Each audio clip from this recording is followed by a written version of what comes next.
Why is that? Well, just think about it. 2 million of your fellow citizens play tug-of-war over healthcare money every day. Insurance companies trying to keep from paying.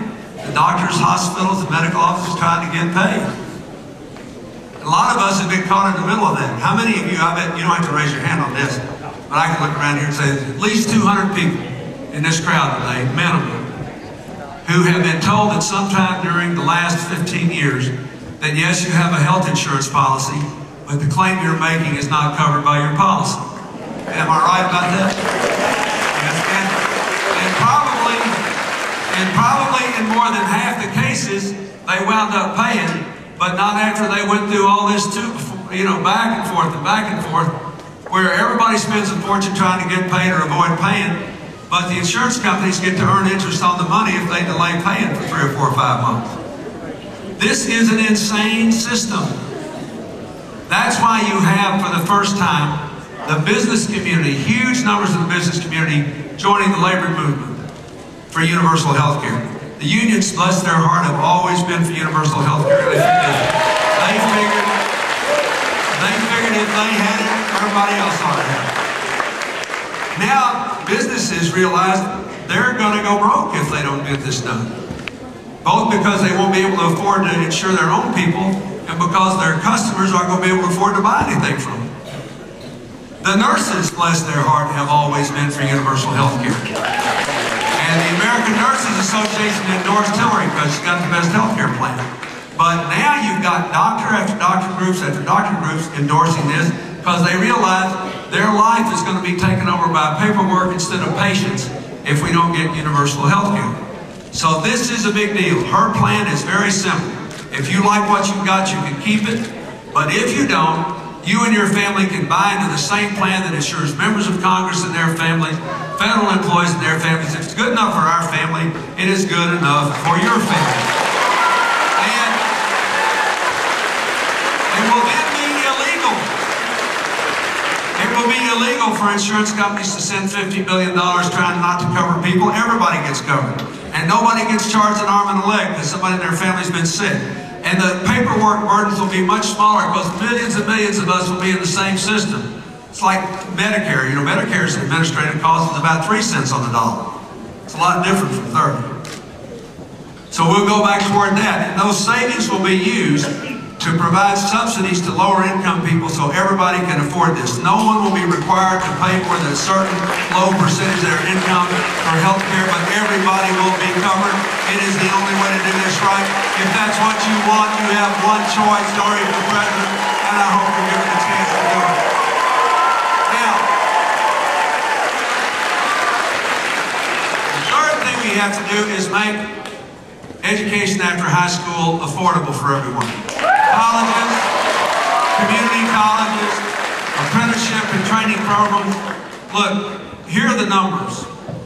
Every young person getting out of high school who gets at least 2 years of education or training after high school has better than a 50% chance of getting a job with a rising income.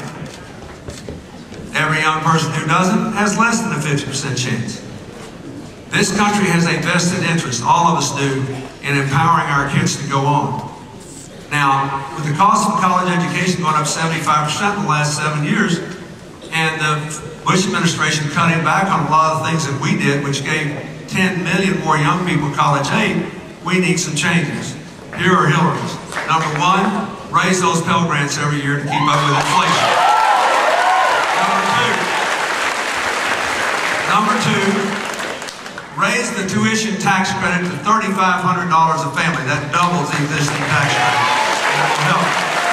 Number three, give more young people a chance to earn money for college with more AmeriCorps community service positions they can hire. Number four, crack down on the abuses of the private student loan companies. They're charging up to 20% a year. It's wrong.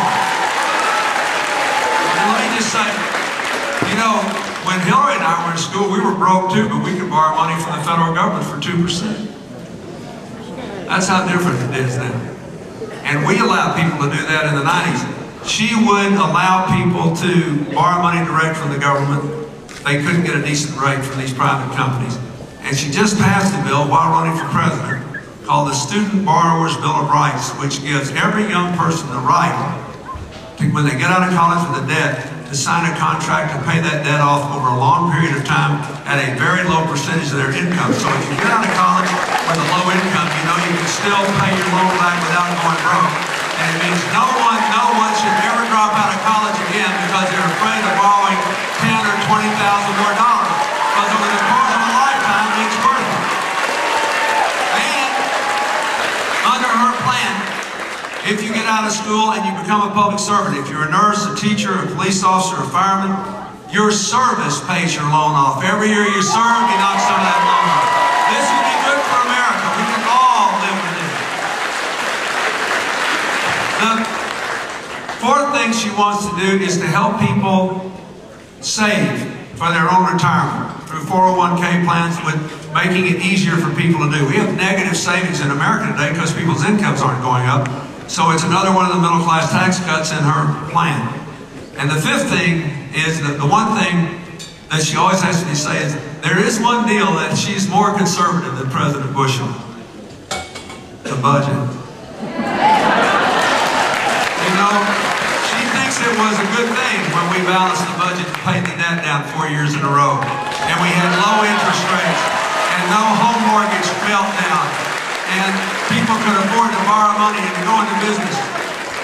And if that budget had been kept, the one that I left, this country would be out of debt within 2 or 3 years, and there would be no problem for the baby boomer retirement with Social Security or Medicare or anything else. We just paid. There would be no problems. And she just wants you to know that if you go on her website at HillaryClinton.com, you can see how every penny of every proposal she makes is paid for. Because if you vote for her, she will go back to those balanced budgets. She thinks that's better for us. That we should not mortgage the future of these young people. They have added $4 trillion to the national debt. And I love saying this, folks. When my family moved into the White House, we had the lowest net worth of any first family in 100 years. We were the poorest people to move in 100 years. And when we left, we had less than when we went in there. But then when I got out, I was fortunate and I made a lot of money. And then all of a sudden, that crowd in Washington couldn't do enough for me. We had soldiers in the field in Iraq and Afghanistan. We had unmet needs here at home in health and education. And they're giving me a tax cut? Not one, but 5? When middle-class people couldn't string 2 dimes together and needed all the help they could get, they're throwing tax cuts at us. So the other thing she would do is to allow the tax rates on the top 1% of us to return to where it was when I was president. We could just